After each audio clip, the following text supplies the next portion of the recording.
अदोम गाड़ी मचा दरकार ओइबिब्रा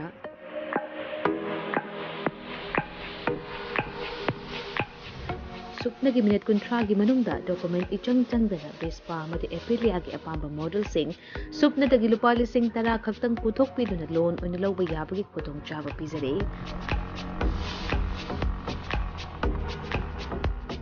अकुप्पा मरोलगिदमक कांटेक्ट तौबिरउ 9089895330 अमदि 9615823252 Tulsi motors private limited Thangmeiband अमदि संगाइप्रो खुदोंचाबा असि मांगनबिगनु ngasimak कांटेक्ट तौबिरउ terms and condition apply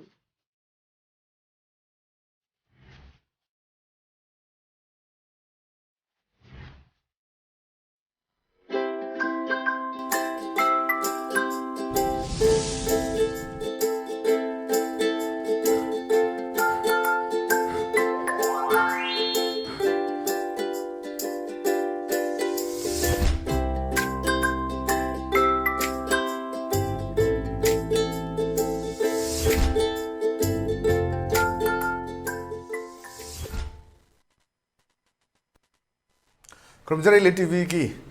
test of cartoon ni mahau ming ta virus taram auchari maroi na ngasi yam nungai ba nimil haiba tai ngasi si test of cartoon ki miyam gi seba tawjarakpa chahi ama mapung pharak pa nimini haukiba chahi ki November 1 dagi miyam gi seba tawduna maroi na tuan ba newspaper sing da phong ni ba cartoon sing asi gi kitang elaborate tawrakan la hunna miyam da sanunga taksa ba aduga imung amada khoi khabar sikta tarai thoi trom du se lo si bang thok ta ba aduna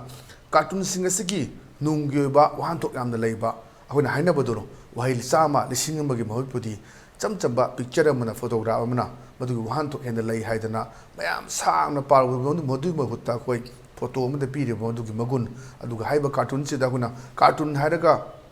nohon nabagi phagi pharangi adu in uba madunga taba manung du da hena achauba maram ma pira kanda mayam sida bhab tana bu hona baduma yamna hoi editorial right amusu lowgi mongni cartoon sin piri bisi ya phajaba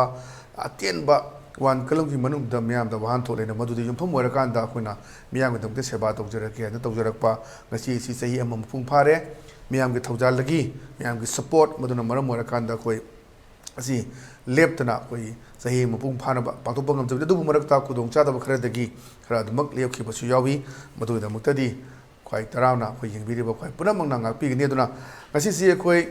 yam nungai rebadi chahi mapung pharak pa loina na mayam da khoina haije ki do he hor pate na haije duna lak padoni cartoon je ba cartoon ni singasi kana kana no makhoina cartoon si yek na hodam da kari kari honare haibna chingba mayam du khangan jage khoi puthok jage haidana mayam da thamjagi badu ngasi chahi mapung pharak pa loina na tapna amamam toina khoi pongna phamgi thaudang gi hoilan pau gi ichel express ki Sangai Express ki People's Chronicle ki lei ba cartoon sing asi yam sakta ju tanja du logjaga da bani aduna ngasi han boy na khoi naro thodang de yaw ba hawa do leirang do haidu ye ba yam koi ne yek na lai ba madu cartoonist khoi ngasi khoi gi studio de langhin le mayam sakta chage khoi album dia moy bu ya ngasi khoi gi studio da lengbi da bu ki damakta taram nokcheri dia mogi picture se undu PC khoi picture temna dia mogi hamda taramok chege aduga dia mogi haji leiba khoi gi kano singa sigi hawa do leirang du su mayam se pa ba loire ba matungda khoi nainera matungda ai dia modilak chege han ba khoi ongtang puna thamina si ona ya hamda lokha chege khoi gi ECL Express ki hawa khoi gi onthok pani da haibdo ECL Express ki onthok pani da haiba cartoon si da yengbiyo Haji ba cartoon si hal ni ka deba karma chaluraga wari chana bani an ni se lak da amna haire kana da su hauru dana santi oina leminda basina khwai dagi phai adubu kangbu amna santi thugai dana khana bharok labadi thengna ba ta bani an hai bani koina mai je kana da su hauru dana yam santi oina leminda base khwai dai phai adubu kangbu amna santi thugai na ba khana bharok labadi thengna ba ta bani haina an sin hai bani da magi mama na bu jai chumi yamba madu mai makha thabo ere me chumi yamba hona matam punamakta ready da dum legadabani haidana aduna khoi komthokpa yadaba khoi irang khara nemure haidana ngarang suni am kharak tang komthok ba haiba tai asa tarudabani aduna khoi helipad to semna na ba me am do social service lairi besing du sengdok na hodabani adu naron da haiba rai lumfudani ani sniper sinaraga ꯑꯗꯨꯒꯨꯝꯕ ꯍꯥꯏꯔꯤꯕ ꯃꯣꯔꯦꯒꯤ SDPO ꯑꯅꯟ Kumar ꯆꯤꯡꯊꯥꯝ ꯑꯅꯟ Kumar ꯉꯔꯥꯡ ꯂꯩꯈꯤꯗꯕꯁꯤ ꯌꯥꯝ ꯅꯨꯡꯉꯥꯏꯇꯕ ꯄꯥꯎꯅꯤ ꯑꯗꯨꯅ ꯉꯁꯤꯁꯦ ꯑꯗꯨꯝ ꯌꯥꯝ ꯅꯨꯡꯉꯥꯏꯇꯕꯒꯤ ꯃꯅꯤꯄꯨꯔꯗ ꯇꯧꯔꯤꯕꯁꯤ ꯀꯔꯤꯅꯣ ꯑꯗꯨꯅ ꯑꯇꯝꯅꯅ ꯀꯔꯤꯒꯤ ꯃꯥꯕꯨ ꯍꯥꯠꯅꯕ ꯍꯣꯠꯅꯕ꯭ꯔꯥ ꯍꯥꯏꯕꯁꯤ ꯑꯇꯩ ꯑꯇꯣꯞꯄ ꯃꯌꯥꯝꯗꯨꯗ ꯂꯩꯃꯤꯟꯅꯔꯤꯕ ꯃꯌꯥꯝꯗꯨꯗ ꯑꯦꯇꯦꯛ ꯇꯧꯗ꯭ꯔꯒ ꯑꯇꯝꯅꯅ ꯑꯩꯈꯣꯏ ꯑꯅꯟꯗ ꯇꯧꯔꯤꯕꯁꯤ ꯀꯔꯤꯒꯤꯅꯣ ꯍꯥꯏꯕꯐꯝꯁꯤ ꯌꯥꯝꯅ ꯑꯆꯧꯕ ꯋꯥꯍꯪ ꯑꯃ ꯑꯣꯏꯗꯅ ꯉꯔꯥꯡꯁꯨ ꯑꯩꯈꯣꯏ ꯁꯤꯗ ꯗꯤꯕꯦꯠ ꯇꯧꯗꯅ ꯅꯩꯅꯈꯤꯕꯗꯨꯅꯤ ꯑꯗꯨꯅ ꯁꯤꯒꯨꯝꯕꯁꯤꯅꯤ ꯑꯗꯨꯅ ꯑꯩꯈꯣꯏ ꯀꯣꯝꯊꯣꯛꯄ ꯌꯥꯗꯦ ꯑꯩꯈꯣꯏꯅ ꯁꯥꯟꯇꯤ ꯂꯩꯕꯥꯛ ꯑꯃꯒ ꯈꯟꯅꯗꯅ ꯂꯩꯕ ꯍꯥꯏꯁꯤ ꯌꯥꯝ ꯐꯩ ꯑꯗꯨꯕꯨ ꯍꯧꯔꯛꯂꯗꯤ ꯊꯨꯒꯥꯏꯅꯕ ꯍꯧꯔꯛꯂꯗꯤ ꯑꯩꯈꯣꯏꯁꯨ ꯊꯦꯡꯅꯕ ꯇꯥꯕꯅꯤ ꯍꯥꯏꯗꯅ ꯑꯍꯟꯁꯤꯅ ꯍꯥꯏꯕꯅꯤ ꯑꯗꯨꯅ ꯃꯈꯥꯗ ꯆꯨꯝꯃꯤ ꯇꯥꯗ ꯏꯌꯥꯝꯕ ꯑꯗꯨꯅ ꯃꯇꯝ ꯄꯨꯝꯅꯃꯛꯇ ꯑꯩꯈꯣꯏ ꯁꯦꯝ ꯁꯥꯗꯅ ꯔꯦꯗꯤꯗ ꯂꯩꯒꯗꯕꯅꯤ ꯍꯥꯏꯕ ꯋꯥꯐꯝꯁꯤꯅꯤ ꯌꯥꯝꯅ ꯐꯖꯕ ꯋꯥꯍꯟꯊꯣꯛ ꯂꯩꯕ ꯀꯥꯔꯇꯨꯟꯅꯤ ꯍꯥꯏꯗꯅ ꯑꯩꯒꯤ ꯃꯥꯏꯀꯩꯗꯒꯤ ꯊꯝꯖꯒꯦ ꯃꯊꯪꯗ ꯂꯩꯔꯤꯁꯤꯅ ꯑꯩꯈꯣꯏ ꯁꯅꯥ ꯂꯩꯕꯥꯛꯀꯤ ꯂꯣꯏꯔꯦꯗꯅ ꯍꯥꯏꯕꯗꯨꯅꯤ ꯂꯣꯏꯔꯦꯗꯅ ꯍꯥꯏꯕꯁꯤꯗ ꯋꯥꯔꯤ ꯁꯥꯟꯅꯔꯦ ꯑꯗꯩꯗ ꯃꯇꯩ ꯃꯅꯥꯎ ꯋꯥꯔꯤ ꯁꯥꯟꯅꯕꯅꯤ ꯑꯗꯩꯗ ꯃꯥꯏ ꯅꯨꯄꯥꯁꯤꯅ ꯍꯥꯏꯔꯛꯑꯦ ꯅꯆꯥꯅꯨꯄꯤꯁꯤꯅ ꯆꯔꯥꯒ ꯍꯦꯜꯂꯤꯁꯤ ꯀꯔꯤꯒꯤꯅꯣ ꯑꯅ ꯍꯥꯏꯕ ꯑꯗ ꯃꯥꯏ ꯅꯨꯄꯤꯁꯤꯅ ꯈꯨꯝꯃꯛꯑꯦ ꯑꯣ ꯍꯟꯗꯛꯇꯤꯅꯦ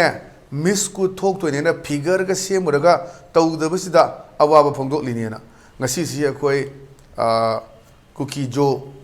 ꯀꯝꯃꯨꯅꯤꯇꯤꯁꯤꯡꯒꯤ ꯌꯥꯝꯅ ꯑꯗꯨꯝꯕ ꯆꯃꯥꯡꯀꯨꯠ ꯃꯌꯥꯝꯅ ꯆꯍꯤ ꯈꯨꯗꯤꯡꯒꯤ ꯆꯥꯎꯅ ꯑꯩꯈꯣꯏ ꯉꯁꯤꯃꯛꯁꯤꯁꯨ ꯁꯨꯇꯤ ꯊꯥꯔꯤꯕꯅꯤ ꯑꯗꯨꯕꯨ ꯍꯧꯖꯤꯛ ꯂꯩꯔꯤꯕ ꯏꯔꯥꯡꯁꯤꯅ ꯇꯧꯗꯕ ꯃꯃꯥꯡꯗꯗꯤ ꯑꯩꯈꯣꯏ ꯃꯤꯁ ꯀꯨꯠꯁꯤ ꯇꯣꯉꯥꯟ ꯇꯣꯉꯥꯟꯕ ꯖꯒꯥ ꯇꯥꯕ ꯀꯨꯀꯤ ꯇꯥꯕ ꯖꯒꯥꯁꯤꯡꯗ ꯁꯛ ꯐꯖꯕꯤ ꯆꯥꯡꯗꯝꯅꯕ ꯇꯧꯅ ꯏꯁꯇꯦꯠ ꯂꯦꯚꯦꯜꯒꯤ ꯊꯥꯛꯇ ꯄꯥꯡꯊꯣꯛꯇꯅ ꯐꯥꯔꯁ ꯄ꯭ꯔꯥꯏꯖ ꯂꯨꯄꯥ 1,00,000 ꯄꯤꯗꯅ ꯌꯥꯝ ꯆꯥꯎꯅ ꯇꯧꯕꯅꯤ ꯋꯥꯠꯂꯤꯉꯩꯗꯒꯤ ꯍꯧꯅ ꯑꯦꯗꯚꯔꯇꯥꯏꯖꯃꯦꯟꯒ ꯇꯧꯗꯅ ꯈꯣꯠꯇꯅ ꯇꯧꯕꯅꯤ ꯑꯗꯨꯕꯨ ꯍꯧꯖꯤꯛꯇꯤ ꯇꯧꯗ꯭ꯔꯦ ꯑꯗꯨꯅ ꯁ꯭ꯋꯥꯏꯁꯤꯗ ꯑꯩꯈꯣꯏ ꯀꯨꯠꯀꯤ ꯃꯤꯁ ꯀꯨꯠ ꯊꯣꯛꯆꯒꯦꯅ ꯂꯩꯔꯝꯕ ꯇꯧꯔꯛꯇꯕ ꯑꯗꯩꯗꯨꯗ ꯃꯥ ꯁꯥꯎꯅꯤꯡꯗꯅ ꯑꯩꯈꯣꯏꯒꯤ ꯄꯦꯟꯗꯗꯅ ꯑꯗꯨꯅ ꯃꯥꯏ ꯑꯋꯥꯕ ꯐꯣꯡꯗꯣꯛꯄ ꯑꯣꯏꯅ ꯃꯥ ꯆꯔꯥ ꯍꯦꯟꯕꯅꯦꯅ ꯋꯥꯔꯤ ꯁꯥꯟꯅꯕꯗꯨꯅꯤ ꯑꯗꯨꯅ ꯉꯁꯤꯁꯤ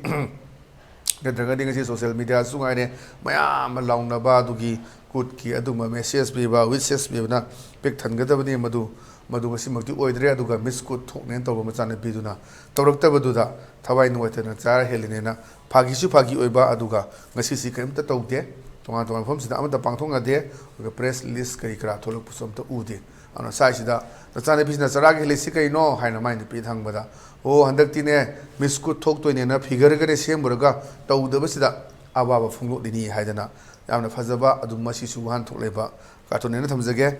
ꯃꯊꯪꯗ ꯂꯩꯔꯤꯁꯤꯅ ꯑꯩꯈꯣꯏ ꯄꯣꯛꯅꯐꯝꯒꯤ ꯕꯥꯂꯣꯍꯦ ꯍꯥꯏꯕꯗꯨꯅꯤ ꯕꯥꯂꯣꯍꯦꯁꯤꯗ ꯁꯤꯁꯨ ꯃꯇꯩ ꯃꯅꯥꯎ ꯋꯥꯔꯤ ꯁꯥꯟꯅꯕꯅꯤ ꯑꯗꯨ ꯃꯥꯏ ꯅꯨꯄꯥꯁꯤ MLA ꯃꯤꯅꯤꯁꯇꯔ ꯑꯣꯏꯔꯝꯕꯖꯥꯠꯅꯤ ꯑꯗ ꯃꯥꯅ ꯍꯥꯏꯕ ꯃꯊꯥ ꯌꯥꯝ ꯁꯥꯔꯦ ꯄꯣꯂꯤꯇꯤꯛꯁꯇꯒꯤ ꯄꯣꯊꯥꯕ ꯇꯥꯔꯦ ꯃꯃꯥ ꯍꯥꯏꯕ ꯑꯗꯩꯗ ꯃꯥꯏ ꯅꯨꯄꯤꯁꯤꯅ ꯍꯔꯥꯎꯅ ꯑꯗꯨꯅꯕꯨ ꯐꯔꯦꯅꯦ ꯑꯗꯨ ꯑꯣꯏꯔꯗꯤ ꯃꯤꯌꯥꯝꯒꯤꯗꯃꯛ ꯁꯣꯁꯤꯌꯦꯜ ꯋꯥꯔꯀꯔ ꯂꯥꯏꯔꯕꯒꯤ ꯑꯟꯑꯦꯝꯄ꯭ꯂꯣꯏꯃꯦꯟ ꯀꯔꯞꯁꯟꯅꯆꯤꯡꯕꯁꯤꯡꯁꯦ ꯊꯕꯛ ꯇꯧꯔꯣꯅ ꯃꯌꯥꯝꯁꯦ ꯑꯗꯨꯒ ꯃꯇꯦꯡ ꯄꯥꯡꯗꯅ ꯃꯣꯏꯒꯤ ꯁꯤꯗꯩꯗ ꯀꯔꯞꯁꯟ ꯇꯧꯔꯤꯕ ꯑꯟꯑꯦꯝꯄ꯭ꯂꯣꯏꯃꯦꯟꯒꯤ ꯄ꯭ꯔꯣꯕ꯭ꯂꯦꯝ ꯂꯩꯔꯤꯕ ꯑꯗꯨꯒ ꯁꯤ ꯁꯣꯁꯤꯌꯦꯜ ꯋꯥꯔꯀꯔ ꯑꯣꯏꯗꯅ ꯃꯌꯥꯝꯒꯤ ꯁꯦꯕꯥ ꯇꯧꯔꯣꯅ ꯑꯗꯨꯅꯤ ꯁ꯭ꯋꯥꯏꯁꯤꯗ ꯃꯌꯦꯛꯀꯤ ꯍꯥꯏꯔꯗꯤ ꯏꯂꯦꯛꯇꯦꯠ ꯃꯌꯥꯝꯁꯤꯡꯁꯤ ꯑꯩꯈꯣꯏ ꯃꯌꯥꯝꯅ ꯄ꯭ꯔꯖꯥꯅ ꯈꯜꯂꯒ ꯃꯤꯌꯥꯝꯒꯤ ꯁꯦꯕꯥ ꯇꯧꯅꯕꯒꯤꯗꯃꯛꯇ ꯈꯟꯕꯅꯤ ꯑꯗꯨꯒ ꯇꯧꯔꯛꯇꯕꯅꯤ ꯚꯣꯠ ꯀꯥꯗ꯭ꯔꯤꯉꯩꯗꯗꯤ ꯚꯤꯈꯥ ꯅꯤꯕ ꯂꯥꯛꯄ ꯚꯣꯠ ꯀꯥꯔ ꯃꯇꯨꯡꯗꯗꯤ ꯎꯅꯒꯦ ꯍꯥꯏꯕꯗ ꯑꯗꯨꯝ ꯍꯞꯇꯥ ꯑꯃ ꯆꯪꯕ ꯊꯥ ꯑꯃ ꯆꯪꯕ ꯂꯩꯔꯁꯨ ꯂꯩꯇꯦ ꯍꯥꯏꯔꯛꯄ ꯑꯗꯨꯝꯕ ꯃꯌꯥꯝ ꯑꯩꯈꯣꯏ ꯊꯦꯡꯅꯗꯕ ꯅꯠꯇꯦ ꯄ꯭ꯔꯖꯥꯁꯤꯡ ꯊꯦꯡꯅꯔꯤꯁꯦ ꯑꯗꯨꯅ ꯑꯗꯨꯕꯨ ꯍꯦꯛ ꯏꯂꯦꯛꯁꯟ ꯃꯌꯥꯁꯤꯗ ꯍꯦꯛ ꯀꯥꯎꯕ ꯄ꯭ꯔꯖꯥꯁꯤꯡꯁꯦ ꯃꯗꯨꯒꯤ ꯄꯣꯠꯇꯨꯅꯤ ꯑꯗꯩꯗ ꯃꯥꯏ ꯅꯨꯄꯥꯁꯤꯅ ꯍꯟꯗꯛꯀꯤ ꯏꯔꯥꯡꯁꯤꯗ MLAꯅꯤ ꯑꯩꯈꯣꯏꯅ ꯀꯨꯔꯇꯥ ꯁꯦꯠꯂꯕ ꯃꯥꯏ ꯇꯨꯄꯤ ꯎꯞꯄꯕ ꯅꯦꯇꯥꯖꯤꯒꯤ ꯇꯨꯄꯤꯁꯤ ꯎꯞꯄ ꯀꯥꯟꯗꯗꯤ ꯑꯩꯈꯣꯏ ꯃꯗꯨꯅ ꯑꯩꯈꯣꯏ ꯃꯥꯁꯦ ꯄꯣꯂꯤꯇꯤꯁꯤꯌꯥꯟꯅꯤ ꯂꯧꯕꯗꯨꯅꯅꯤ ꯃꯊꯥ ꯌꯥꯝ ꯁꯥꯔꯦ ꯃꯃꯥ ꯄꯣꯂꯤꯇꯤꯛꯁꯇꯒꯤ ꯄꯣꯊꯥꯕ ꯇꯥꯔꯦꯅ ꯍꯥꯏꯔꯛꯄꯅꯦ ꯑꯗꯩꯗ ꯍꯔꯥꯎꯕꯅꯤꯅ ꯃꯥꯏ ꯅꯨꯄꯤꯗꯨꯅ ꯑꯗꯨꯅꯕꯨ ꯐꯔꯦꯅꯦ ꯑꯗꯨ ꯑꯣꯏꯔꯗꯤ ꯃꯤꯌꯥꯝꯒꯤꯗꯃꯛ ꯊꯕꯛ ꯇꯧꯕ ꯁꯣꯁꯤꯌꯦꯜ ꯋꯥꯔꯀꯔ ꯑꯣꯏꯕ ꯂꯥꯏꯔꯕꯒꯤ ꯑꯗꯨꯒ ꯑꯟꯑꯦꯝꯄ꯭ꯂꯣꯏꯃꯦꯟ ꯀꯔꯞꯁꯟꯅꯆꯤꯡꯕꯒꯤ ꯊꯕꯛ ꯇꯧꯔꯣ ꯍꯥꯏꯗꯅ ꯃꯥꯏ ꯅꯨꯄꯤꯁꯤꯅ ꯄꯤꯕꯅꯤ ꯑꯗꯨꯅ ꯌꯥꯝ ꯐꯖꯕ ꯅꯣꯏꯅ ꯑꯗꯨ ꯇꯧꯅꯤ ꯍꯥꯏꯗꯅ ꯚꯣꯠ ꯂꯦꯞꯇꯅ ꯚꯣꯠꯀꯤ ꯚꯤꯈꯥ ꯅꯤꯗꯅ ꯆꯪꯈ꯭ꯔꯒ ꯍꯌꯦꯡ ꯀꯥꯔꯛꯑ ꯃꯇꯨꯡꯗ MLA ꯑꯣꯏꯔ ꯃꯇꯨꯡꯗ ꯑꯗꯨꯒ ꯑꯩꯈꯣꯏ ꯃꯤꯅꯤꯁꯇꯔ ꯑꯣꯏꯔ ꯃꯇꯨꯡꯗ ꯀꯔꯤꯝꯇ ꯇꯧꯔꯛꯇꯕ ꯄ꯭ꯔꯖꯥꯁꯤꯡꯅ ꯁꯥꯎꯕ ꯎꯅꯒꯦꯕꯨ ꯐꯪꯗꯕ ꯑꯗꯨꯒꯤ ꯐꯤꯕꯝꯗꯨ ꯂꯩꯕꯗꯣ ꯃꯗꯨꯅꯕꯨ ꯐꯔꯦ ꯍꯥꯏꯗꯅ ꯐꯣꯡꯗꯣꯛꯄ ꯋꯥꯐꯝꯅꯤ ꯌꯥꯝꯅ ꯋꯥꯍꯟꯊꯣꯛ ꯂꯩꯕ ꯀꯥꯔꯇꯨꯟꯅꯦꯅ ꯊꯝꯖꯒꯦ ꯃꯊꯪꯗ ꯂꯩꯁꯤꯅ ꯑꯩꯈꯣꯏ ꯏꯆꯦꯜ ꯑꯦꯛꯁꯄ꯭ꯔꯦꯁꯀꯤꯅꯤ ꯏꯆꯦꯜ ꯑꯦꯛꯁꯄ꯭ꯔꯦꯁꯀꯤ ꯅꯩꯔꯦ ꯍꯥꯏꯕꯁꯤꯅꯤ ꯍꯟꯗꯛ ꯃꯔꯛꯇꯤ ꯏꯆꯦꯜ ꯑꯦꯛꯁꯄ꯭ꯔꯦꯁꯁꯤꯁꯦ ꯑꯗꯨꯝ ꯌꯥꯝꯅ ꯃꯤ ꯌꯦꯛꯑꯀꯥꯟꯗ ꯑꯩꯈꯣꯏꯒꯤ ꯆꯤꯡꯒꯤ ꯂꯩꯔꯤꯕ ꯉꯔꯥꯡꯁꯨ ꯑꯩꯈꯣꯏꯒꯤ ꯈꯧꯔꯤꯗ ꯅꯦꯛꯇ ꯄꯥꯏꯔꯒ ꯊꯥꯡꯒꯠꯄꯒꯤ ꯑꯃ ꯌꯥꯎꯕꯗꯨꯅꯤ ꯑꯗꯨꯅ ꯃꯥꯅ ꯁꯤꯗ ꯍꯥꯏꯔꯦ ꯃꯁꯥ ꯃꯎ ꯐꯕ ꯀꯟꯕꯁꯤꯅ ꯀꯔꯤꯁꯨ ꯇꯧꯕ ꯌꯥꯔꯣꯏꯗꯕꯗ ꯄꯪꯍꯥꯏꯗꯤ ꯍꯥꯏꯔꯗꯅ ꯂꯪꯊꯣꯛꯄꯅꯤ ꯂꯪꯊꯕꯒꯤ ꯆꯤꯟꯅꯤ ꯀꯤꯟꯅ ꯁꯨꯕꯒꯤ ꯐꯤꯕꯝꯅꯤ ꯑꯗꯨꯅ ꯃꯥꯅ ꯍꯣꯔꯦꯟ ꯑꯗꯨꯕꯨꯗꯤ ꯐꯩ ꯈꯪꯅꯤ ꯆꯤꯡꯗ ꯍꯥꯏꯔꯒ ꯕꯟ ꯇꯧꯍꯟꯒꯦ ꯄꯤꯗꯕ ꯉꯝꯕ꯭ꯔꯥ ꯌꯦꯡꯒꯦꯅ ꯄꯤꯗꯕ ꯉꯝꯕ꯭ꯔꯥ ꯌꯦꯡꯉꯣꯗꯅ ꯍꯧꯖꯤꯛ ꯂꯩꯔꯤꯕ ꯇꯣꯉꯥꯟ ꯇꯣꯉꯥꯟꯕ ꯗꯤꯃꯥꯟ ꯃꯌꯥꯝꯅꯤ ꯍꯧꯖꯤꯛ ꯁꯦꯄꯔꯦꯠ ꯑꯦꯗꯃꯤꯅꯤꯁꯇ꯭ꯔꯦꯁꯟꯒꯤ ꯇꯥꯜꯂꯤꯕ ꯁꯤꯗ ꯔꯤꯄ꯭ꯔꯖꯦꯟ ꯇꯧꯔꯤꯁꯤ ꯑꯃꯅ ꯑꯗꯨꯝ ꯃꯌꯥꯝꯕ ꯃꯩꯇꯩ ꯑꯃꯅ ꯆꯤꯡꯒꯤ ꯂꯩꯔꯤꯕ ꯀꯨꯀꯤꯒꯤꯅꯤ ꯑꯃꯔꯣꯝꯗ ꯍꯥꯏꯔꯒꯗꯤ ꯑꯗꯨꯅ ꯁ꯭ꯋꯥꯏꯁꯤꯗ ꯍꯧꯔꯛꯄ ꯃꯌꯥꯝꯗꯨ ꯐꯨꯊꯕꯒꯤ senni aduna hector ka koi lifeline oiriba national highway ni da ban to bu ba blockade to ba du na ta to upayam ta leite haji highway sing da sungai re haji economic blockade ta thara ga leiri dum adagi changak ba pising gari sing gil pal sing kun ku manga lori adu maite gem ta chatte nan manipuri me am dagi changai ba gya khoi gi gari sing dagi sing kun ku manga lori je aduna nongmoda gari chama change ni ngo adu da di nongmoda lupa kya changa ani aduna adu tha ma de kya changni aduna leireba mayam se ni aduga hadu si kuki kangbu sing asi koi religion gi ming da ton ba kerala da south indian gi leiba jaga sing sida chatla kan da khoi aduna hindu sing na nei bire kaina har kan da koi fund drive to na pacha myam khongal laga khulai lebe sin nei haidana khoi cyclist social activist akoi royal film da chatna khoi gi campaign to riba press conference bang to iba atugi nahan so khoi goa da pangtok ba myam thengna khre aduna sugma myam lei aduna khangni yengo adubudi khangni ching da haraga ban to honge hedini khulai on sinrak pgisini adugo mathang da leisina koi naron thodang gini hawa do leirang do na hawa do leirang do sida yam phajai si koi ye photo si adum koi kanam da ki foreign against na te ye di mana mani have uttaba ya da khang da ya da myam khangamani ye basi koi chief minister ki photo ne si tung da leisina koi kukini kuki ki photo ne ko ko da thele ba ye se de da man hai lem na tharoi hai dialogue si koi chief minister yam kan sin de ba disina ayo yo hai se aduna se da phurak pa thomuk pagi adagi ma chat pagi myam su dek pir pagi dunia su ji cartoonist so koi studio leib ne maju madang na nazar ke phongdong ni sit karino aduga karino aina hai sina chumbra to ambra kai su koi koi studio da cartoonist leib ne madu honje ke mathang da koi people's chronicle ki se lak cha ki ke mathang leib people's chronicle da witty wednesday adna ade da myam si MLA kun hai duni ku tupi uba kuta pajama se lagdi MLA either politician am jore MLA or minister da मैं आपसे तो ताक बनी वही की बासन भी बनी conference हम सीधा अदम मताई दे लेवसे सो बनी how he dares to talk about legacy and the party tradition मान करी खंग ना सी party की मरम दा party का होरक पकड़ी कर मान अंगांग से वो कहीं नोने से नहीं बा now it seems he has realized माजिब सोच realize तो मुझे how unpopular माजिब मैं आमना पामदरे मैंने खंगनदरे and the insecure he is da माजी insecure है उसे मसाना खंगजेदरे है उसे तो कांतों बा पार्टी के वजी लेरी बा हंदे मतंग से दी कई नुंगी बोले पर नो करी नुंगी MLA और नो करी नुंगी मिनिस्टर और नो कहना है बा पोंदो को मैं आमले दुनी का साइज है दुनी आई MLA politician ने टोक ठोगे मिनिस्टर और टोक ठोगे यां वारे कोक सारे है दुना अदुना सिगी जो चोबो मैसेज में पियोनियन समझगे तो हजिक लाख को तो इसना कोई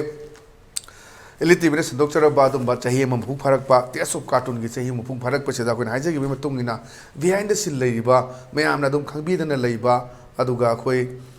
करिनो नुंगाइने दि येंबा कनानो येरि जे कनानो इरि से खंगदबा मदु मयामना खोय सक्ताक जगे हाइदना तौजबदुनी अदुना ngasi खोय लेंसन स्टूडियो लेंसन बेरे से खोय नारोन थौदागी कार्टूनिस्ट ओइबिरिबा खोय हावबम दयामोय सिंजमै थोंगाम लेकाइ दगिनी अहमदा खोय दयामबु अमुकुसना खोय स्टूडियो तारा मुक्चरी आई दे मोदा सिगी हाना लाक्टिंग दे मोय खोई कार्टून येक पगी से ला येक पसी करम कांद के होबी रे दुगा अखोई की हवा दो लेरांग दो हारिबा नारों की थौदांग सिदा कार्टून जे पीर पसिना क्याम कुइरेम थम जो हम तमे हमबो करम जरी याम नुंगाइ जबा हाय तारे असि स्वाइना इनवाइट अमगा तौबिरक पसे अखोई जी इथंदा येगा लेजब्राइना खनबदो मयाम सक खंबी रे सिबु थवाय यावबिबा खरा लेरमी गायना खनबदा याम नुंगाइ जबा हाय तारे दा खैना आई इसागी ओइनदि अखोई इसिनाउसे लाइ खर लोय येकबा अददा अखोई ब्रदर हन जी लाइ याम फजन येकपसे ओजा नायरगा दा याम हन तौब थबकसिदि मनों पमा याम इनरबदो अखोई सुमाय मतौ तमगा सुम खर खर ये ngang ने अखोई सिनाउ लोय ये लाइ अदा अखोई नमु खुदों चादि कइनोदे ओजा नायरक्तबसे इसागी ओइन सिना खर कुइन संग ओजा नायबिसिन फाव लेबा हाय तारे adana man sum yek basida koi sum inar yek pani adai sum khara kadum ye abrin khara dum hai bai tare yam de hai na tab adai na sigi cartoonist sidi aina di yam di pamja masigi kanu yam di pamja raga koi gi kanu sida koi lamdam ji dai tare ka maina tab da bano oja su le sigi phil ji dam oja su lai tab cartoon yek pagi di lai ba duga cartoonist oina hai tare kana da hangana no tana ka da no kai si खरा सुम लाइता बाइता थबक profession जिना हाय तारे अदा खोइना N Naran थोदांग दा संग बसे इना management दोइना संग मने मतलब 1998 ट्राई द संग गिबनिस ꯃꯇꯝꯁꯤꯗ ꯇꯥꯃꯣ ꯕꯤꯔꯦꯟ ꯑꯩꯈꯣꯏꯒꯤ ꯍꯧꯖꯤꯛꯀꯤ ꯑꯣꯅꯔꯦꯕꯜ CMꯁꯤ ꯃꯥꯅ ꯏꯗꯤꯇꯔ ꯑꯣꯏꯅ ꯋꯥꯛ ꯇꯧꯕꯅꯤ ꯑꯩꯈꯣꯏ ꯋꯥꯛ ꯇꯧꯃꯤꯟꯅꯕ ꯍꯥꯏꯇꯥꯔꯦ ꯑꯗ ꯑꯩꯅ ꯁꯨꯝ ꯃꯇꯝꯁꯤꯗ ꯑꯩꯈꯣꯏꯒꯤ ꯑꯍꯜ ꯑꯃꯈꯛꯅ ꯌꯦꯛꯄꯤꯔꯝꯕꯅꯦ ꯍꯨꯏꯔꯦꯝ ꯃꯪꯂꯦꯝ ꯍꯥꯏꯔꯤꯁꯦ ꯇꯥꯃꯣ ꯃꯪꯂꯦꯝꯅ ꯌꯦꯛꯄꯤꯔꯝꯕ ꯑꯗ ꯃꯥꯏ ꯃꯔꯛꯇ ꯈꯔ ꯍꯥꯡꯕꯁꯦ ꯑꯃꯨꯛ ꯋꯥꯠꯂꯛꯄꯁꯤꯗ ꯑꯩꯁꯦ ꯈꯔ ꯁꯨꯝ ꯑꯩ ꯌꯦꯛꯅꯤꯡꯕꯗꯨꯅ ꯃꯔꯝ ꯑꯣꯏꯔꯒ ꯍꯥꯏꯇꯥꯔꯦ ꯌꯦꯛꯑꯒ ꯍꯥꯞꯆꯤꯟꯕ ꯍꯥꯏꯇꯥꯔꯦ ꯃꯗꯨꯗꯒꯤꯗꯤ ꯑꯩꯈꯣꯏꯒꯤ ꯇꯥꯃꯣ ꯕꯤꯔꯦꯟꯁꯤꯅ ꯑꯩꯒꯤ ꯋꯥꯛꯁꯦ ꯑꯗꯨꯝ ꯈꯔ ꯑꯗꯨꯝ ꯌꯥꯅꯤ ꯀꯥꯏꯅ ꯈꯟꯕ ꯑꯗꯒꯤ ꯃꯇꯝꯗꯨꯗ ꯑꯩꯈꯣꯏꯒꯤ ꯑꯣꯖꯥ ꯂꯥꯃꯥꯕꯝ ꯕꯤꯔꯝꯅꯤ ꯃꯥꯁꯨ ꯑꯩꯈꯣꯏꯒꯤꯗ ꯑꯩꯈꯣꯏꯒꯤ ꯑꯥꯔꯇꯤꯀꯜ ꯌꯥꯝ ꯐꯖꯅ ꯀꯟꯇ꯭ꯔꯤꯕ꯭ꯌꯨꯠ ꯇꯧꯕ ꯑꯣꯏꯔꯝꯕ ꯑꯣꯖꯥꯁꯦ ꯑꯗ ꯅꯪ ꯌꯥꯅꯤꯅꯦ ꯅꯪꯒꯤ ꯋꯥꯔꯗꯁꯤꯡꯁꯦ ꯀꯥꯏꯅꯒꯁꯨ ꯁꯨꯝ ꯈꯔ ꯍꯥꯏꯕꯁꯦ ꯑꯦꯟꯀꯔꯦꯖ ꯌꯥꯝ ꯇꯧꯈꯤꯕ ꯍꯥꯏꯇꯥꯔꯦ ꯑꯗꯩꯗꯤ ꯑꯗꯨꯃꯥꯏꯅ ꯇꯧꯗꯅ ꯑꯩꯁꯦ ꯃꯍꯨꯠ ꯁꯤꯟꯈꯤꯕꯅꯦ ꯁꯨꯝ ꯑꯗꯨꯃꯥꯏꯅ ꯇꯧꯔꯒ ꯌꯦꯛꯂꯛꯏ ꯑꯗꯨꯅ ꯃꯇꯝꯁꯤ 1998 99 ꯁ꯭ꯋꯥꯏꯗꯒꯤ ꯌꯦꯛꯂꯛꯄꯅꯤ ꯌꯥꯝ ꯀꯨꯏꯔ ꯃꯇꯝꯅꯤ ꯑꯗꯨꯅ ꯍꯧꯖꯤꯛ ꯐꯥꯎꯕ ꯁꯨꯝ ꯑꯗꯨꯃꯥꯏꯅ ꯆꯠꯊꯖꯕ ꯍꯥꯏꯇꯥꯔꯦ ꯑꯗꯣ ꯑꯣꯖꯥ ꯗꯌꯥꯃꯣꯒꯤꯗ ꯑꯩꯈꯣꯏꯅ ꯈꯦꯠꯅꯕ ꯎꯖꯔꯤꯁꯦ ꯃꯌꯥꯝꯒꯤꯁꯤꯅ ꯑꯩꯈꯣꯏ ꯈꯨꯠꯅ ꯌꯦꯛꯄꯒꯤ ꯃꯃꯤ ꯑꯃ ꯇꯥꯏ ꯑꯣꯖꯥꯒꯤꯁꯤꯅ ꯑꯩꯈꯣꯏ ꯀꯝꯄ꯭ꯌꯨꯇꯔꯥꯏꯁ ꯇꯧꯕ ꯀꯝꯄ꯭ꯌꯨꯇꯔꯒꯨꯝꯕ ꯁꯤꯖꯤꯟꯅꯕ꯭ꯔꯥ ꯑꯩꯈꯣꯏꯒꯤ ꯃꯃꯤ ꯑꯃꯁꯨ ꯇꯥꯕ ꯐꯪꯉꯦ ꯑꯗꯨꯒ ꯉꯜꯂꯤꯉꯩ ꯃꯇꯝꯗꯗꯤ ꯑꯗꯨꯝ ꯑꯩꯈꯣꯏ ꯈꯨꯠꯅ ꯌꯦꯛꯑꯝꯕ꯭ꯔꯥ ꯍꯧꯕꯗꯒꯤ ꯑꯗꯨꯝ ꯑꯩꯈꯣꯏ ꯀꯝꯄ꯭ꯌꯨꯇꯔꯥꯏꯁ ꯇꯧꯔꯒ ꯂꯥꯛꯑꯕ꯭ꯔꯥ ꯀꯃꯥꯏꯅ ꯇꯧꯋꯤ ꯏꯍꯥꯟ ꯍꯥꯟꯕꯗ ꯈꯨꯠꯅ ꯌꯦꯛꯑꯝꯃꯦ ꯈꯨꯠꯅ ꯌꯦꯛꯄ ꯑꯗꯨꯒ ꯍꯧꯖꯤꯛꯅ ꯑꯃꯨꯛ ꯑꯩꯈꯣꯏꯅ ꯑꯦꯄꯜꯒꯤ ꯇꯦꯕ꯭ꯂꯦꯠꯁꯤꯗ ꯌꯦꯛꯄ ꯑꯗꯨꯗ ꯑꯦꯗꯚꯥꯟꯇꯦꯖꯗꯤ ꯇꯦꯕ꯭ꯂꯦꯠꯇ ꯌꯦꯛꯄꯁꯤꯅ ꯌꯥꯝ ꯍꯦꯜꯂꯦ ꯑꯗꯨꯅ ꯀꯩꯅꯣꯁꯤꯗꯅ ꯑꯩꯈꯣꯏꯅ ꯇꯦꯕ꯭ꯂꯦꯠꯁꯦ ꯐꯖꯅ ꯁꯤꯖꯤꯟꯅꯕ ꯍꯩꯔꯕ ꯁꯤ ꯗꯤꯖꯤꯇꯦꯜꯁꯦ ꯐꯖꯅ ꯁꯤꯖꯤꯟꯅꯕ ꯍꯩꯔꯒꯗꯤ ꯁꯞꯄꯣꯔꯠ ꯃꯌꯥꯝ ꯁꯤꯖꯤꯟꯅꯔꯒ ꯄꯣꯠꯁꯦ ꯌꯥꯝ ꯐꯖꯍꯟꯕꯁꯨ ꯌꯥꯕ ꯑꯗꯒꯤ ꯑꯗꯨꯒ ꯍꯩꯇ꯭ꯔꯗꯤ ꯁꯤꯁꯨ ꯄꯨꯡꯆꯥꯏ ꯆꯥꯏꯕ ꯍꯥꯏꯇꯥꯔꯦ ꯇꯦꯕ꯭ꯂꯦꯠ ꯁꯤꯖꯤꯟꯅꯕ ꯍꯩꯔꯒꯗꯤ ꯌꯥꯝ ꯐꯖꯅ ꯁꯦꯝꯕ ꯊꯣꯛꯄ ꯍꯥꯏꯇꯥꯔꯦ ꯑꯗꯨꯅ ꯁꯣꯝꯗ ꯑꯩꯈꯣꯏꯅ ꯆꯦꯗ ꯌꯦꯛꯄꯁꯤ ꯐꯖꯅ ꯌꯦꯛꯑꯀꯥꯟꯗ ꯅꯠꯇ꯭ꯔꯒ ꯈꯔ ꯇꯧꯔꯀꯥꯟꯗ ꯁꯞꯄꯣꯔꯠ ꯇꯧꯅꯔꯒ ꯑꯩꯈꯣꯏꯅ ꯗꯤꯖꯤꯇꯦꯜ ꯂꯣꯝꯁꯤꯗ ꯄꯨꯁꯤꯜꯂꯒꯗꯤ ꯑꯩꯈꯣꯏꯅ ꯇꯥꯅꯤꯡꯕ ꯐꯣꯝꯁꯤ ꯇꯥꯍꯜꯂꯛꯄ ꯑꯗꯒꯤ ꯀꯂꯔꯃꯛꯇ ꯑꯣꯏꯔꯣ ꯌꯨꯅꯤꯐꯣꯔꯝ ꯑꯣꯏꯍꯟꯕ ꯑꯗꯒꯤ ꯕ꯭ꯔꯥꯏꯠꯅꯦꯁ ꯑꯃ ꯃꯈꯩꯁꯤ ꯐꯖꯅ ꯁꯦꯝꯕ ꯌꯥꯕ ꯑꯗꯨꯅ ꯃꯁꯤ ꯈꯨꯗꯣꯡꯆꯥꯕ ꯌꯥꯝ ꯂꯩ ꯍꯥꯏꯅ ꯑꯩꯅ ꯂꯧꯖꯩ ꯇꯦꯕ꯭ꯂꯦꯠꯇ ꯌꯦꯛꯄꯁꯤꯅ ꯃꯔꯨꯑꯣꯏꯅ ꯍꯟꯗꯛ ꯌꯦꯛꯅꯔꯤꯕ ꯃꯌꯥꯝꯁꯨ ꯑꯇꯩ ꯂꯩ ꯍꯣꯏ ꯃꯥꯒꯤ ꯍꯩꯖ ꯁꯤꯡꯖꯕ ꯍꯥꯏꯕꯗꯨꯅꯤ ꯈꯨꯠꯅ ꯌꯦꯛꯄ ꯄꯥꯝꯖꯕꯅ ꯈꯨꯠꯅ ꯌꯦꯛꯄ ꯑꯗꯒꯤ ꯇꯦꯕ꯭ꯂꯦꯠꯇ ꯌꯦꯛꯑꯒ ꯀꯝꯄ꯭ꯌꯨꯇꯔꯥꯏꯁ ꯇꯧꯔꯒ ꯌꯦꯛꯄꯅ ꯌꯦꯛꯄ ꯃꯈꯜ ꯑꯃ ꯑꯗꯣ ꯑꯣꯖꯥꯒꯤ ꯃꯈꯥ ꯇꯥꯅ ꯂꯥꯛꯆꯅꯤꯡꯉꯤꯁꯤꯅ ꯑꯩꯈꯣꯏ ꯉꯁꯤꯒꯤ ꯑꯩꯈꯣꯏ ꯀꯥꯔꯇꯨꯟꯁ ꯍꯥꯏꯇꯥꯔꯦ ꯀꯥꯔꯇꯨꯟꯁꯤꯗ ꯊꯣꯛꯂꯤꯕ ꯃꯥꯏ ꯇꯥꯏꯇꯜꯁꯦ ꯍꯋꯥꯗꯣ ꯂꯩꯔꯥꯡꯗꯣꯅ ꯊꯣꯜꯂꯤꯕ ꯇꯥꯏꯇꯜꯁꯦ ꯀꯃꯥꯏꯅ ꯇꯧꯗꯅ ꯃꯁꯤ ꯊꯣꯜꯂꯤꯅꯣ ꯃꯁꯤꯒꯤ ꯅꯨꯡꯒꯤ ꯑꯣꯏꯕ ꯋꯥꯍꯟꯊꯣꯛꯁꯤꯅ ꯀꯩꯅꯣꯗꯣ ꯑꯝꯇ ꯊꯝꯕꯤꯌꯨꯗ ꯃꯁꯤꯒꯤ ꯍꯋꯥꯗꯣ ꯂꯩꯔꯥꯡꯗꯣ ꯑꯣꯏꯅ ꯊꯣꯜꯂꯤꯕ ꯃꯁꯦ ꯑꯩꯁꯨ ꯌꯥꯝ ꯁꯦꯡꯅ ꯈꯪꯖꯗꯕ ꯍꯥꯏꯇꯥꯔꯦ ꯑꯍꯥꯟꯕꯗ ꯑꯗꯨꯒ ꯍꯥꯟꯅ ꯌꯦꯛꯄꯤꯔꯝꯕ ꯑꯩꯈꯣꯏꯒꯤ ꯇꯥꯃꯣ ꯃꯪꯂꯦꯝꯁꯤꯅ ꯊꯣꯟꯕꯤꯔꯝꯕꯅꯦ ꯃꯁꯤ ꯑꯗ ꯑꯩꯅ ꯑꯃꯨꯛ ꯇꯥꯃꯣ ꯃꯪꯂꯦꯝ ꯍꯥꯏꯁꯤ ꯑꯩꯈꯣꯏꯒꯤ ꯍꯨꯏꯔꯦꯝ ꯃꯪꯂꯦꯝ ꯑꯩꯈꯣꯏ ꯐꯤꯂꯝꯒ ꯌꯥꯎꯕ ꯕꯣꯠꯇ ꯊꯕꯛ ꯇꯧꯔꯝꯕꯁꯦ ꯑꯗꯣ ꯂꯩꯈꯤꯗ꯭ꯔꯕ ꯇꯥꯃꯣ ꯃꯪꯂꯦꯝꯁꯦ ꯍꯣꯏ ꯃꯥꯁꯤ ꯌꯥꯝ ꯇꯦꯂꯦꯟꯇꯦꯠ ꯑꯣꯏꯕ ꯃꯤ ꯑꯃꯅꯦ ꯃꯥꯁꯤ ꯑꯗ ꯃꯥꯅ ꯊꯣꯟꯕꯤꯔꯝꯕꯅꯦ ꯑꯗ ꯑꯩꯈꯣꯏꯗꯤ ꯈꯪꯗꯕ ꯍꯥꯏꯇꯥꯔꯦ ꯑꯩꯅ ꯁꯨꯝ ꯆꯠꯊꯔꯀꯥꯟꯗ ꯍꯋꯥꯗꯣ ꯂꯩꯔꯥꯡꯗꯣ ꯍꯥꯏꯕꯁꯤ ꯑꯣꯟꯊꯣꯛꯅꯤꯡꯕ ꯑꯃ ꯂꯥꯛꯄ ꯍꯥꯏꯇꯥꯔꯦ ꯑꯩꯅ ꯃꯁꯤ ꯑꯣꯟꯊꯣꯛꯁꯤꯔ ꯀꯥꯏꯅ ꯈꯟꯕ ꯌꯥꯝ ꯀꯟꯅ ꯈꯟꯕꯁꯤꯗ ꯅꯣꯡꯃ ꯑꯩꯈꯣꯏ ꯐꯥꯗꯔꯒꯩꯒ ꯁꯨꯝ ꯐꯝꯃꯤꯟꯅꯕꯁꯤꯗ ꯑꯩꯈꯣꯏ ꯐꯥꯗꯔꯅ ꯍꯋꯥꯗꯣ ꯂꯩꯔꯥꯡꯗꯣ ꯍꯥꯏꯕ ꯑꯥꯔꯊꯁꯦ ꯍꯥꯏꯔꯛꯄ ꯍꯥꯏꯇꯥꯔꯦ ꯀꯔꯤ ꯑꯣꯏꯒꯦ ꯍꯥꯏ ꯀꯥꯟꯗ ꯉꯁꯥꯏꯒꯤ ꯋꯥꯍꯩ ꯑꯣꯏꯅꯗꯤ ꯑꯥꯔꯊ ꯑꯃꯁꯨ ꯑꯃꯨꯛ ꯂꯩꯇꯕ ꯍꯥꯏꯗꯤ ꯍꯋꯥ ꯍꯥꯏꯕ ꯑꯃꯒ ꯂꯩꯔꯥꯡ ꯍꯥꯏꯕ ꯑꯃꯒ ꯁꯝꯅꯗꯦꯗꯅꯀꯣ ꯍꯋꯥ ꯍꯥꯏꯕ ꯑꯃꯒ ꯂꯩꯔꯥꯡ ꯑꯃꯒ ꯑꯗꯨꯒ ꯑꯃꯨꯛꯁꯨ ꯄꯨꯟꯅ ꯌꯦꯡꯀꯥꯟꯗꯗꯤ ꯑꯃꯨꯛꯁꯨ ꯃꯥꯁꯦ ꯀꯔꯤꯝ ꯀꯊꯥꯏꯅꯕꯗ ꯁꯤꯖꯤꯟꯅꯕ ꯄꯣꯠ ꯑꯃ ꯑꯣꯏꯕ ꯃꯔꯝꯗꯤ ꯑꯩꯈꯣꯏꯒꯤ ꯅꯤꯡꯊꯧꯒꯤ ꯃꯇꯝꯗ ꯅꯤꯡꯊꯧꯒꯤ ꯔꯤꯖꯥꯏꯝꯗ ꯁꯣꯔꯣꯛꯇ ꯆꯠꯄ ꯑꯉꯥꯎꯕ ꯑꯃꯈꯛꯅ ꯃꯥꯅ ꯇꯧꯔꯤꯗꯨ ꯌꯥꯅꯤꯡꯗꯕꯗꯒꯤ ꯑꯩꯈꯣꯏꯒꯤ ꯍꯋꯥꯗꯣ ꯂꯩꯔꯥꯡꯗꯣ ꯀꯥꯎꯕ ꯉꯝꯗ꯭ꯔꯦ ꯁꯤꯡꯉꯦꯜꯗ ꯑꯣꯏꯅ ꯖꯒꯣꯏ ꯁꯥꯔꯒ ꯆꯠꯄ ꯑꯃꯈꯛ ꯑꯣꯏꯕ ꯖꯥꯠꯅꯤꯗ ꯑꯗ ꯑꯩꯅ ꯄꯣꯠꯁꯦ ꯐꯖꯕ ꯖꯥꯠꯅꯤꯅꯦꯅ ꯈꯜꯂꯦꯕꯀꯣ ꯑꯗꯨꯅ ꯃꯥꯅ ꯀꯩ ꯇꯧꯒꯦ ꯍꯥꯏ ꯀꯥꯟꯗ ꯉꯁꯥꯏꯒꯤ ꯑꯩꯈꯣꯏꯅ ꯐꯤꯂꯝ ꯑꯃꯗ ꯑꯩ ꯑꯃꯨꯛ ꯀꯣꯟꯅ ꯎꯔꯛꯏ ꯑꯔꯤꯕꯝ ꯁ꯭ꯌꯥꯝ ꯁꯔꯃꯒꯤ ꯏꯁꯥꯅꯧꯗ ꯉꯁꯥꯏꯒꯤ ꯑꯉꯥꯎꯕ ꯑꯃꯈꯛꯅ ꯑꯗꯨꯃꯥꯏꯅ ꯇꯧꯕ ꯑꯃꯈꯛ ꯌꯥꯎꯋꯦꯕ ꯍꯋꯥꯗꯣ ꯂꯩꯔꯥꯡꯗꯣ ꯀꯥꯎꯕ ꯉꯝꯗ꯭ꯔꯦ ꯁꯤꯡꯉꯦꯜꯗꯣ ꯀꯥꯏꯅ ꯑꯩꯈꯣꯏ ꯅꯤꯡꯊꯧ ꯃꯇꯝꯒꯤ ꯋꯥꯔꯤꯒꯤ ꯑꯐꯥꯎꯕ ꯀꯩꯅꯣꯝꯃ ꯀꯔꯤꯝ ꯀꯊꯥꯏꯅꯕ ꯅꯣꯛꯅꯕ ꯑꯗꯨꯒꯨꯝꯕ ꯀꯩꯅꯣꯝꯃ ꯑꯣꯏꯈꯤꯕꯖꯥꯠꯅꯤ ꯃꯁꯤꯒꯤꯁꯤ ꯑꯗ ꯑꯩ ꯃꯁꯤ ꯌꯥꯝ ꯐꯖꯔꯦꯅ ꯀꯣꯟꯅꯗ ꯈꯜꯂꯛꯄ ꯍꯥꯏꯇꯥꯔꯦ ꯑꯣꯀꯦ ꯌꯥꯝ ꯐꯖꯕ ꯃꯁꯤ ꯋꯥꯍꯟꯊꯣꯛ ꯂꯩꯔꯤ ꯑꯗꯒꯤ ꯃꯈꯥ ꯇꯥꯅ ꯂꯥꯛꯆꯅꯤꯡꯉꯤꯁꯤꯅ ꯑꯣꯖꯥ ꯑꯩꯈꯣꯏꯒꯤ ꯃꯔꯨꯑꯣꯏꯅ ꯑꯦꯖ ꯑꯦ ꯀꯥꯔꯇꯨꯅꯤꯁ ꯑꯃꯗ ꯑꯩꯅ ꯍꯥꯏꯖꯕꯗꯣ ꯑꯩꯈꯣꯏꯒꯤ ꯌꯥꯝꯅ ꯏꯗꯤꯇꯣꯔꯤꯌꯦꯜ ꯔꯥꯏꯠ ꯑꯃꯁꯨ ꯑꯣꯏꯕ ꯑꯗꯨꯒ ꯅꯣꯡꯃꯒꯤ ꯑꯩꯈꯣꯏꯒꯤ ꯀꯥꯔꯇꯨꯟꯁꯤ ꯌꯦꯛꯅꯕ ꯍꯣꯠꯅꯕꯗ ꯁꯤꯗꯩꯗ ꯌꯦꯛꯄꯗ ꯅꯠꯇꯅ ꯑꯩꯈꯣꯏꯒꯤ ꯗꯥꯏꯂꯣग ꯑꯃꯁꯨ ꯗꯔꯀꯥꯔ ꯑꯣꯏꯔꯛꯏꯕ ꯗꯥꯏꯂꯣग ꯑꯃ ꯍꯥꯞꯇꯣꯏꯅꯤꯅ ꯑꯗꯣ ꯁ꯭ꯋꯥꯏꯁꯤ ꯀꯃꯥꯏꯅ ꯀꯣꯛ ꯊꯥꯗꯕꯤ ꯑꯗꯨꯒ ꯃꯇꯝꯒꯤꯗꯨꯗ ꯇꯧꯕ꯭ꯔꯥ ꯑꯗꯨꯒ ꯁꯦ ꯁꯄꯣꯁ ꯑꯩꯁꯦ ꯍꯌꯦꯡ ꯆꯤꯂꯦ ꯄꯨꯡ ꯀꯌꯥ ꯃꯅꯨꯡꯗꯗꯤ ꯑꯩꯈꯣꯏ ꯄ꯭ꯔꯦꯁꯇ ꯄꯤꯅꯕ ꯍꯣꯠꯅꯩ ꯑꯗꯨꯒ ꯀꯃꯥꯏꯅ ꯇꯧꯋꯤ ꯑꯗꯨ ꯊꯝꯃꯤ ꯌꯥꯝꯅ ꯍꯪꯍꯟꯅꯤꯡꯕ ꯋꯥꯍꯪ ꯑꯃꯅꯤ ꯃꯁꯤ ꯑꯩꯈꯣই ꯌꯥꯝ ꯀꯨꯏꯅ ꯈꯜꯂꯒ ꯁꯨꯛꯇꯥ ꯇꯥꯗꯕ ꯅꯨꯃꯤꯠꯁꯨ ꯑꯗꯨꯝ ꯌꯥꯎꯏ ꯉꯥꯏꯍꯥꯛꯇꯪꯗ ꯄꯣꯞ ꯂꯥꯎ ꯇꯥꯕꯁꯨ ꯑꯗꯨꯝ ꯌꯥꯎꯏ ꯑꯗꯨꯒ ꯑꯩꯈꯣꯏꯅ ꯌꯦꯛꯏꯕ ꯑꯩꯈꯣꯏꯒꯤ ꯑꯦꯗꯚꯥꯟꯇꯦꯖꯁꯤ ꯀꯥꯔꯇꯨꯅꯤꯁ ꯑꯃꯒꯤ ꯑꯦꯗꯚꯥꯟꯇꯦꯖꯁꯤ ꯀꯩꯅꯣ ꯍꯥꯏ ꯀꯥꯟꯗ ꯑꯩꯈꯣꯏꯅ ꯉꯁꯥꯏ ꯑꯩꯈꯣꯏꯒꯤ ꯑꯩ ꯃꯔꯨꯞ ꯖꯤꯠꯅ ꯍꯥꯏꯕꯤꯈꯤꯕꯗꯣ ꯑꯩꯈꯣꯏꯒꯤ ꯉꯁꯤ CM ꯕꯤꯔꯦꯟ ꯌꯦꯛꯄ ꯈꯣꯠꯄ ꯍꯥꯏꯅ ꯑꯩꯈꯣꯏ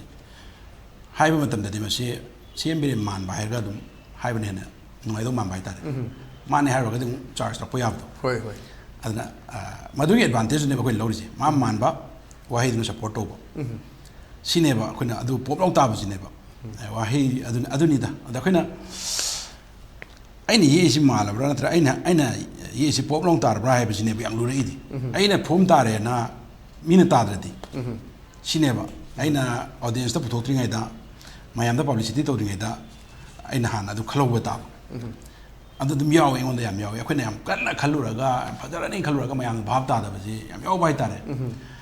adagi tenmal la jo hek bhab ta da sangmal la jo hek fajada ba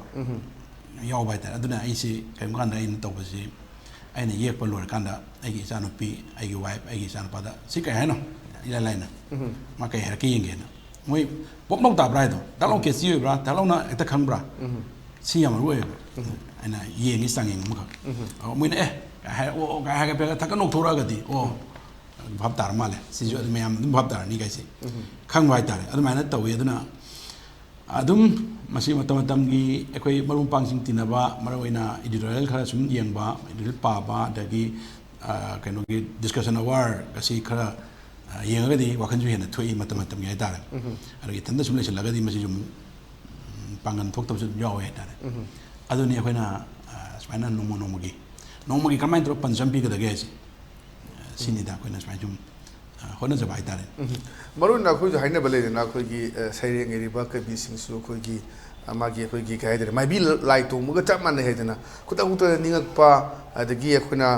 masi he ninga ingai sida char yek tho obna traga mai gi dialogue che ko tor thamma ga heng matang chana hap pa na traga na khoi hayeng gi khalag leibra na traga na khoi na han almost series ama sengdo thamma kan ai wakhal phorok pa agi mikum da salo phorok pa khoi haijabdo mai bi lai tu mu mani ga hair kan da almana to bra na traga na hayeng gi da makta ngasi da khanbra ngada han loina khando kan da wakhalon si me am da to message ma pi ni hajik leisda atop sing da khoi kem kan da lairiba khoi subject ani si wa ngangan basu yawi kem kan ngangan da basu yawi phummaga thamba duga ngangan raga su yaba aduga nganga laina khang basu yaba luna torok basu yawi da khoi ju dum ke haitare bhab ta da ai bhab ta da dum ta di hai maram di keno da khoi fine art ki artist samane gel ba lai si man fineness maina chingba ari color green nam utpa red nam chingba black nam chingba moi gi butongan bu han thok leiba aju kaim ka da pagate mayam na yekpi ri ba cartoon singji aina elaborate to busida soi gidra ka naga adum adu ga hai jaibi duni khuna aina di dum si biryani ga ha biryan man ba ka hai wai che mi che ta du ga khoi ju hai masi gi foreign against kemte lebina te masi di cartoon du da pyramid po tu khoi akhoni hamu elaborate to ka da to pa lairiba hajik present situation ki issue sing si pusalaka na mayam da moina gyan tamina na bhona bune khuna tawse sina dum paraga tang to thok pun nataba anu sai sida koi ai haijabudo pung kya da di khoi gi magi last deadline si khabar phong duni masi gi pung kya da pi aduga series na semdo thambra daga khuta ki lakpudo leibra daga issues lakpa current affair gumba sumada ngai bra kamai to masi batang si khoi gi nong gi dum thorak pasida khoina khara hena wakhan khanjal laga khoina sagat pasu dum yawe adu natabda khoina ngasi idea am phangaga di adu note toksloba e kaw gi pasu dum yaw bai tare adu kaw siamna idea am phanga mangi jam pamu bai tare hoi ana khoina note akhoi gi mobile da targa mai note channel mission laga thamuwa adu maina note toksloba yawe adagi wakhan sagat laga maina tawai adagi atopa ai marum pangsing na yekpa BBS khoi dedi kitang senior im male BBS na adagi agi pongna pham gi kari gi am phajai mogi silina se aina ngoi da ju idea khra dum loba moi ni yekpa sida gi ai tare ko na dum phangjai se torga ina mai torga nong manage tawi am phajada ba khoina phajade na khanba num sudum yawi aduga aina phajade na khanla ga thadokhi ba posi ni dum phajaram ba kana gum dani am phajaram dana khoi gi kano daga Facebook ta share to because mi ta yaw ba ta masi mi wa kan da mami ta bu da oi bajan da khoi gi di once da maina am tang thadok kan da atraji me am nan bai ta ni ta bu khoi na ta ni bu form da khara bu di mai sumba adu ni adu masi gi posi lairu oi pots lairu yamna yekpada sun yekpada akhoi yekpaga wahiga anisi yam maru oi yekpaga wahiga wahi na hek yam ga su yekpadu magule dandaba adagi yekpaju yam thiraga su muksu asu mukse ta nungai taba masu adana adagi amusu hai laikpa yam haiba khudima good cartoonist nati haini laikpa yam haiba singsi aibadi ani digi support changne haimida ani si support changna ba admaina to tongan ba phoma mo eba masigisi adana kuina asyam kuina tawbasi yelakpasi adum nomu nomui kena sum tawgi basu mar moiraga akoda su kano mu develop tawjar pasu sum bai sagat pagi kano mu dim thorak pai ta adana sigi practice yam kana bai ta nomu nomui sum tawgi basina akoda ka season dor ko CDC hapsal di bajani silau thodi di bajani haise tawi adu hoji mo sudum ai chan wali indi khali tang akoina tawi je kitang phaja base pen da bai ta anjing na kan okay sita aina cartoon seven hangjining se koi cartoon is sama se haja gade koi editorial ki right koi role loba me am na cartoon namana koi society da aduga koi gi nation si da hai batai haji india gi phau phau ba cartoonist me am RK Lakshman me am khang ba aduga ton batai me am sule cartoon gi magi role si kari ne khan bi aduga pikraba wan kalam si da yaw duni lai yel ka duni dialogue lak duni masina prajas da kari ithil ma pinning ino je sa kuna khal laga na cartoon harga ko gi phagi toroga nok na taba adu na taba acho ba message da ma agai gi wise gi manung dai der phum ma ga pu me am su yaw ri ba aw na masi cartoon amana society da as a cartoon si wakhalon da cartoon sina society da kari impact pi ba ngam ge se sida oda da mai kani mo le tham impact si am song pi ba jan da masigis cartoonist ki value na cartoonist ki kano singsi magi work singsi akoina kari ithoga nipa ma mara le re ma si drug la lo le hire ga di allegation ji ja to ya mayam na di khang bhai ba ya da bai tare yam lai ba si mayam koi parjana di khang bhai ba ya da ba si koi Manipur da yam lai cartoon na di loi lai phung du pa ya chai gi mi du malan grani de mai support over drug ni khang de praman bu example amai tor ga pangandi yam lai da ko aduna mina di yam na khodo ti pai tare chai gi victim ai ga da chai koi man ye ru mi du di yam na khodo ti proport oi ba provoke bu kaigum tam da ikoi da su yaw gi yaw kai koi phone tor pa su yaw gi ba yaw ye ba ko adana mi gi heart down na su koi kai ban da khal le bo adana yam na kanu ni yam impact yam chawi yam value le yam na taw ya ba yam le ai ta de ma si da su yam taw ya ba yam le maru na koi RK Lakshman ki zo area koi Times of India da kai phong jamna controversial oi ba koi yam issue ma nation amagi lakpa duga state amagi lakpa duga fur umagi manakta lakpa ma su yamna koi hai tare yamna koi ethics ama sumu darga oi bran khalle koi da as a journalist amuna le mutam na kuna pausi tasem na moina haira ga jokna filter to kan dai di masina phong ba ya ba pawni ai bu do phong ga di kasu sidi da amta ya mayam so koi gi ai ethics tu gi matung ina si bokti hap ya na si bokti hap ya te kuna filter to ga to mas pa na cartoon gi to ko tab su controversy sai habi re ko phone to pa aru controversy thok pa aduga leidana du ba theng na gi bidi lebra nga sai du na taba to pa case me am theng na gi bidi lebra comment to akhoi Manipur ri sigi se thoi dong na di ta de mapan da di sigi controversy jam lai hoi kalim ba kharana kana da gi ye ubadagi cartoonist attack to ma si lai attack to ma da editor ka punna attack to ma suman do mapan di khar thoki dum adu Manipur di madu stage makti wali ba male en sum khanja ba dai ta aduna dakar wa bijani da ma si mi gi hart to da ba community hart to da ba di sagi phongdi phongdorok to rabani hek ubadadi khangdor rabani mana ai si ai ningi ni adaga adu din poplong ta dor rabani pot di aduna aikoina madu hana adum pochi puthok tringai da amaga kitang ken to na ba poche harmoniously kan to no poche adum koina khalo ba zum adum phawra na khalle ma yamna medium powerful oi tools ne kulai ne si adum sei dakale na khanjei na koina khara edit to ba semdok sa tok pa adagi khara kitang mail oi na chalan ye kitang kaino na chalan ye to bu da am oi na mail oi na chate cartoon ye kanu singi poche jak long na pali phom je ta ra ga di mail oi na chat pa ya di ba si di aduni da aduna tana ba ya ba mayama sum akoina Manipur si akoina su sum akoi mamang su alsing lairam ngane ba se akoi phajana yek pase ado khoi dadi punjin na basu laita barina tana bam su laita ba se style ne yam loin to ko se style ne kanam ta hangdana dum aina khara thijan jaruba Google stagi kai dei pa ga kamai to no ko mo kai thijaruga akhang ba gar ne ai ta akoina to jai je aduna masi khara akoi darkar oi thijan basi yam so hom ne khoi yam si ja chauba age hai tare akoi ki influence ma pi ba hai tare madu pi ba cartoon ne na cartoon gi wan tok sem lei hai tare na akoi kem kan khoi pakche hai di akoi na pi ri ba elaborate to isu soiram godra hai di chai jabdo fine art ki artist samne je ko lai siga aina uri ba mieng siga mana khali duga khena ba kem kan su yawi yawi adagi khoi na adagi kem ba da khoi typing mistake hai gadra typo hai gadra spelling he la lak pa khoi ju tarang chat pa adum yawi aduna sumba si dum de kem kan da khoi khudong ja do mu ke mu yom ba yai khoi miyoi ba chi dum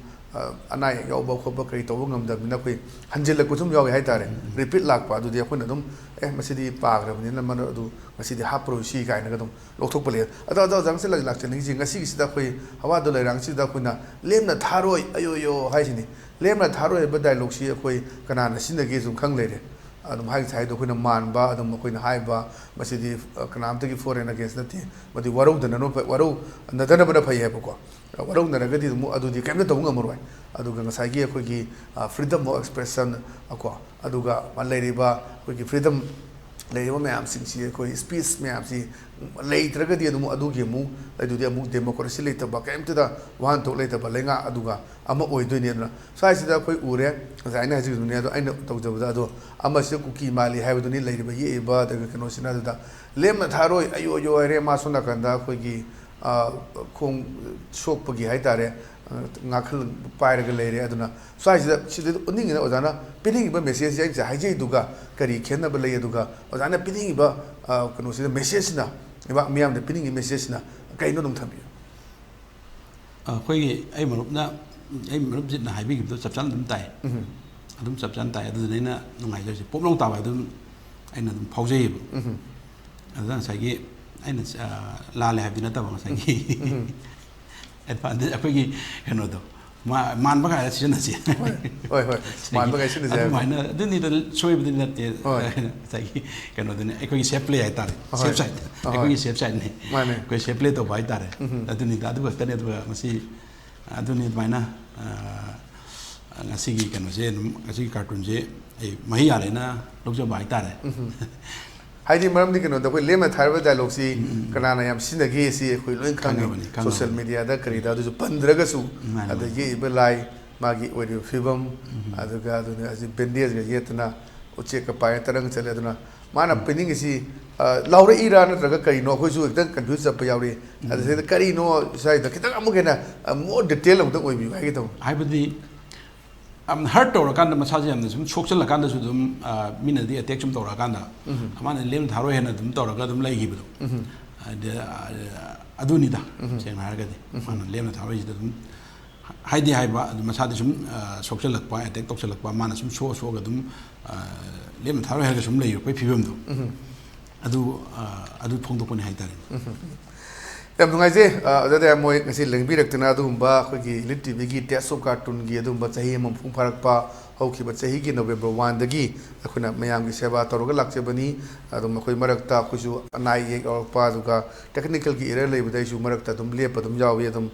viewers sing na nungai ti ngasi adum test of cartoon thagalak ta ba khoi YouTube ta duga khuna cable network ani da sandok pa mayam se nungai je bai tare adum khoi na dum nimi khuding gi nimung matung pung amada khoi live aduga pung mari dana khoi repeat telecast hoina sadok se bani yam nungai je uja khoi yamna fajaba cartoon me am yektana Manipur gi miyam si khoi makeup thok na ba kai makhalam double rega su kai khanjal dru da su hair ba cartoon sina achoba impact ma pi dana wakhal khalan na bagi adagi kari wakhal khang ni ba no hon ning ni bra wakhal khalan ni bra kari hain li ba si praja sing da achoba impact ni khoina khabar gi lamai page tarai thoi tara pam je pa badu da phangba knowledge duga asagi one column si da pic na ha ba gan du da khu gi picture si ye aga dialogue si ira kan da wai si ira kan da madu da pi ba impact si ga dum ke ha acho ba ke ha ta ri si ju na sai be du ni chak chak thil laga tak pa mi gi le ba mana pangnaba mamit udraba tasanna udrgiraba taroi tagidraba kangbusingazu makeup thonba naba honnabada achoba thodang nawiba cartoonist manipur gi yamna khoi tangba lemjeningai purni thagachari atuna makhata na so khoi hena yamna fajaba khoi cartoon ji yektana praja singsi da makeup thon dana duga leiriba khoina mitna kongni leibani khoina watchdog ni the journalist amani editorial journalist amagi do ni lobiri su suduna makeup thon dana ba sida leiriba so aigi tungda danganda pakpa amot ba sidai ujaba phangde adubu kana gumna uni adumba maina khuna watchdog oni leira kanda du amot pa te thongna ba habi ba nang pe ne nang adu tawre ni soirena mingjen jen ragadi ai ji kai tawgi je kam khangoi doni ana adumba achoba mingjen amugum na pi ba se am pajai ana makhata na su khoi leptane pira kho duga matang chana khoi unajara kanda khoi duga wari watai sana ba aduga cartoonism na kyam jana khona ba aduga wakal kyam thada ba aduga akasai bi bedo khoi mana ba khona ba direct haibi nu kai jo achoba khoi gi nathok pa ya ba hai tare amram dhare gadi adu mani thank you so much akoi kasi khoi gi studio lengbirak pa adu ko jai ma pung pharak pa adu ba na lengbirak tana adu ga ngasi gi cartoon sing batang su ya phajana detail oin da be bu na oja de ma bu hanan thagat chari matam khudi makta mai pa pu view left na miyam gi seba taw na thamjage thank you so much aina su ELITETV bu su thagat chari khoi ni yelak pa matam da tandaru ra kanda ELITETV na tesum cartoon na ba amkhak tawre e tabasida ahama tabasida thawai khanga ga wahinga ki yekpasi nungai jaba ta aina apina o akhoi jibu jingat pi bana traga khoi ji thawai yob mi kharadi leimale ai khanjaba dagi de numitu dagi amuk so khoi ji khara gan to wahinga ki na ai ELITETV am thaga jai ai ta thank you very much am nungai jai hena mai papu bio duna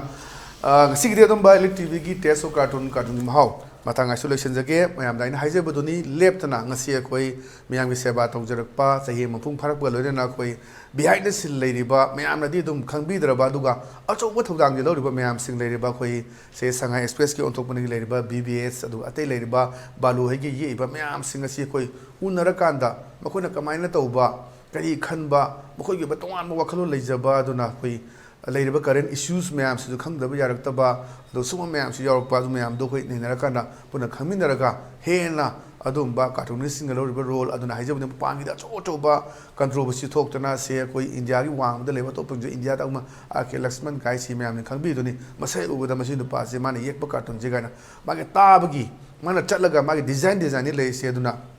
oja de ambogina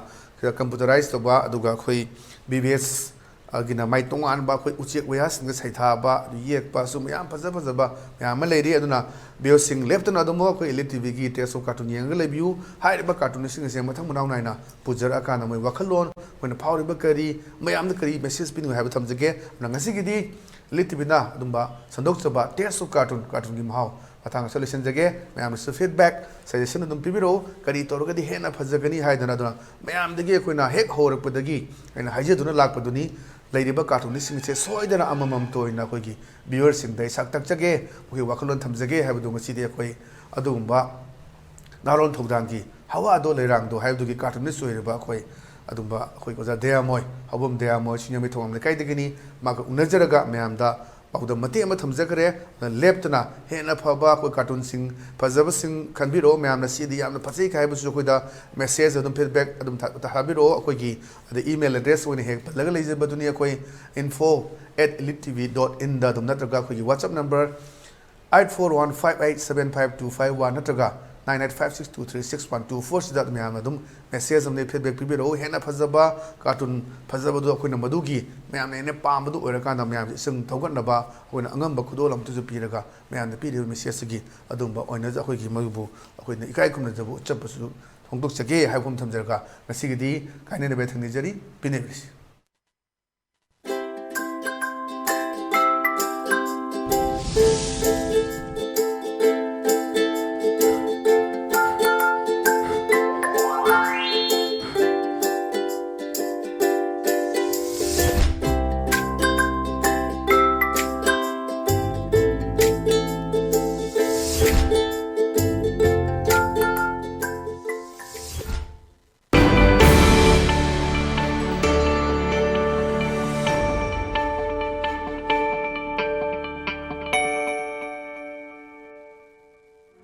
Adom gari macha darkar oibibra?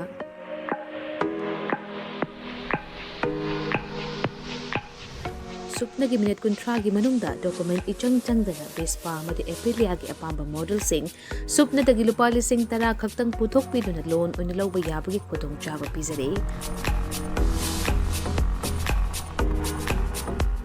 Akupa marol kidamak contact tawbirau 9089895330 amadi 9615823252